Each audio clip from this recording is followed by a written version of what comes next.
Pasando al próximo tema con el coach Carl Morales aquí en estos streaming lives del lunes. Muchas gracias por acompañarnos. Sigan enviándonos sus preguntas, algunas de las cuales vamos a estar contestando entre los segmentos. Carlos, este equipo de Dallas comenzó mal, francamente. Comenzó trastabillado. Los primeros 24 partidos no les fue muy bien. De repente ahora les está yendo mucho mejor en los últimos 13. Coincide generalmente ese trecho con el retorno de Kristaps Porzingis y hablaremos por qué eso los mejora y de qué manera los mejora. Pero lo interesante de este trecho de 13 partidos, de los cuales han ganado 10 para colocarse ahora en octavo lugar en el oeste, a 3,5 juegos de la cuarta posición, que le daría la ventaja de jugar en casa. Y creo que para playoff va a haber afición en las canchas de NBA, Carlos, al paso que va la vacunación en Estados Unidos. Mi pregunta es la siguiente. ¿Decidieron que lo mejor que le podía venir a este equipo es menos Luka Doncic? Sí, en términos de la tasa de uso, o sea, en términos de situaciones en las que termina un jugador o tomando el tiro o haciendo el pase para la asistencia, está teniendo menos el balón en las manos cada mes que pasa Luka Doncic. Recuerden que en diciembre, cuando se decía que estaba fuera de forma Luka, que no había entrenado mucho entre temporadas, tenía una tasa de uso de un 36%, como vemos en la gráfica, que ha ido bajando paulatinamente hasta que ahora en marzo, en los 3 partidos que se han disputado en marzo, tiene una tasa de uso de 32,5%. Traté de ver partidos en estos días de Dallas para no solamente dejarme llevar por estos números, Álvaro, sino por lo que uno llama la confirmación visual, pasar el test visual. Y lo cierto es que ya hay unos esquemas distintos de parte del técnico Carlisle, donde cada 3 o 4 jugadas permite que o Richardson, si está en el cuadro titular, o cuando entra Bronson, bajen ellos el balón a territorio ofensivo y Doncic comience o en el tiro libre para ponerle un bloqueo a Porzingis y de ahí salir a recibir, o como un alero más jugando paralelo al tiro libre extendido. Entonces le están dando un poquito más de descanso en términos de no tener el balón. Pero te digo nuevamente lo del eye test, ¿no? Lo de ver el partido. En el último partido contra Denver, en cada cuarto, en el primero, en el segundo, en el tercero, ya en el cuarto obviamente tenían una ventaja bien grande, pero en cada cuarto tuvo no menos de 3 minutos de descanso Luka Doncic. O sea que tal y como ha ido cayendo en forma Doncic, a la misma vez le están dando descanso, menos responsabilidad de tener el balón en las manos todo el tiempo, y eso le está trabajando a favor.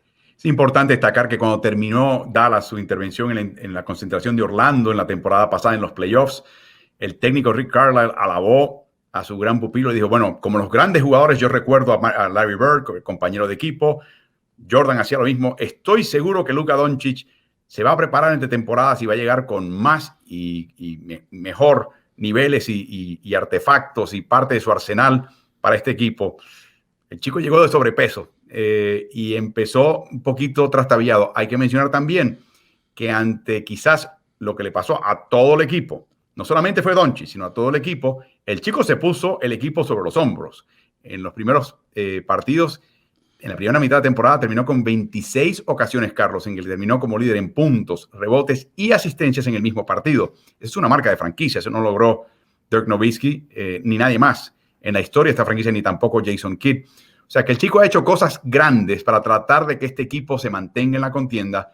La diferencia en gran parte ha sido la llegada de Kristaps Porzingis, porque sea por el pase de Doncic, motus propio, o el pase de Richardson u otros, Porzingis la está colando esencialmente, ¿no, Carlos? Exacto, y cada vez de más lejos. Tuvo un tiro. Tú sabes que ahora mismo la fama grande es la que puedan tener jugadores que pasan la media cancha prácticamente del logo, la pueden lanzar y encestarla, ¿no? Bueno, él en 2 ocasiones en el partido contra Denver estaba prácticamente en el logo de media cancha, lanzó y encestó. O sea que está con una confianza tremenda, está defendiendo muy bien la pintura, poniendo tapas o cambiando tiros.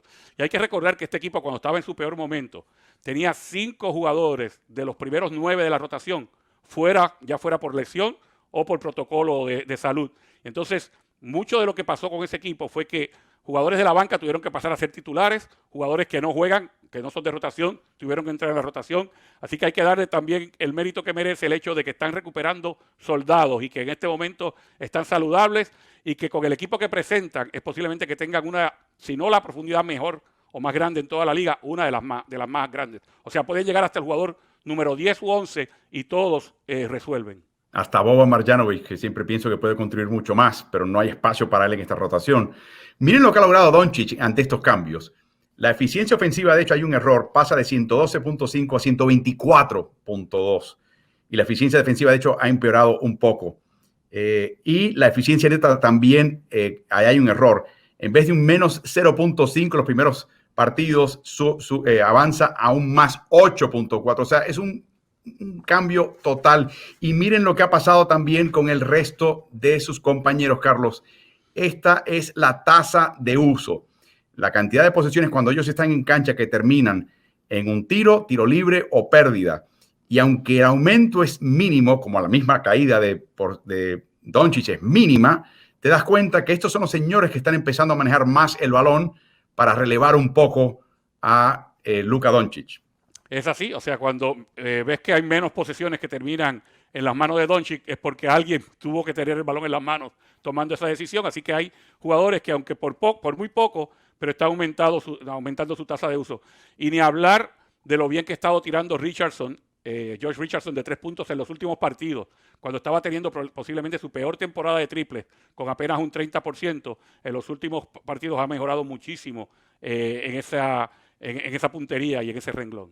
Y quizás el descansar a Doncic también responde al tema de cómo le iba este equipo en los partidos reñidos. El año pasado fue fatal este equipo, era la peor eficiencia neta. Se le culpaba mucho a Luka Doncic. Decía José Juan Barea en aquel entonces, este chico ya está llegando cansado a estos momentos de definición. Bueno, ¿qué les parece?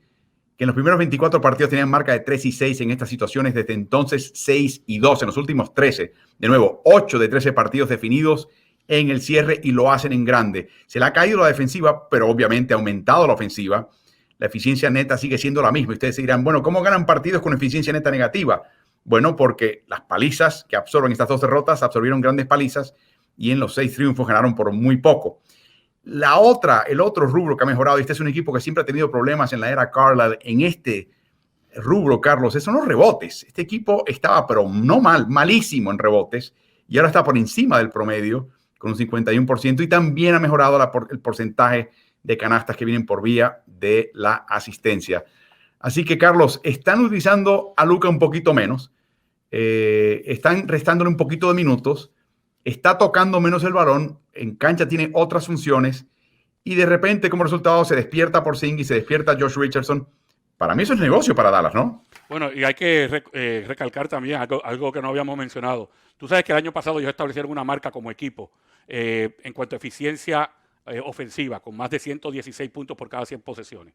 Este año ya están obviamente llegando a ese renglón, pero el cuadro titular con Kleber, con Porzingis, con Richardson, con Finney-Smith y con Doncic, tiene una eficiencia ofensiva, de 130 puntos por cada 100 posesiones. Eso es alucinante. Eso sería una marca que rompería todas las marcas. Pero es solamente ese cuadro titular, obviamente. Baja un poco la eficiencia ofensiva cuando entra Haraway, cuando entra Bronson, pero aún así se mantiene entre las mejores de la liga. O sea que este equipo tiene mucho más que dar y creo que ahora está empezando a despegar. Así que ojo a Dallas, que ya está entre los 8 primeros del oeste, está en ascenso y todo se está componiendo. Vamos a ver si pueden componer también su defensiva como parte de este esfuerzo de ascender hacia los primeros 4 puestos mínimo en el oeste.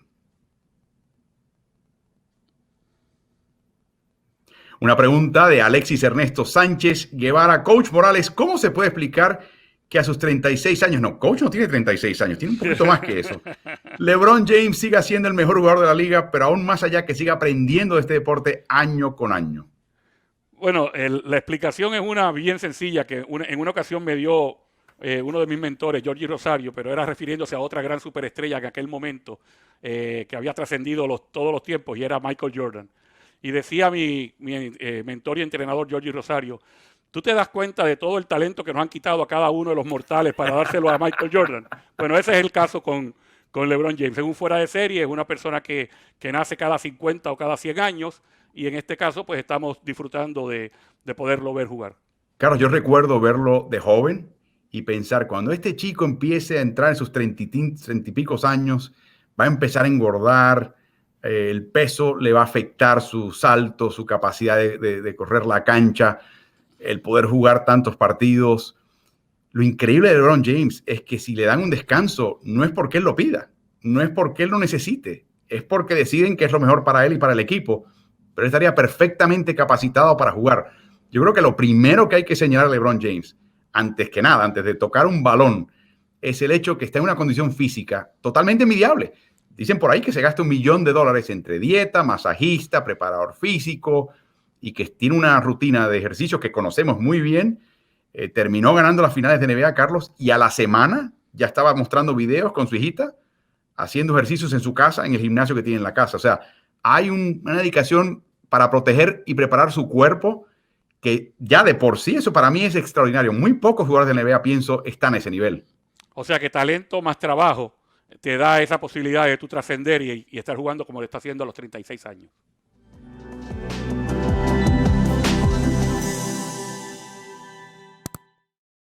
¿Y tú? ¿Estás en ritmo?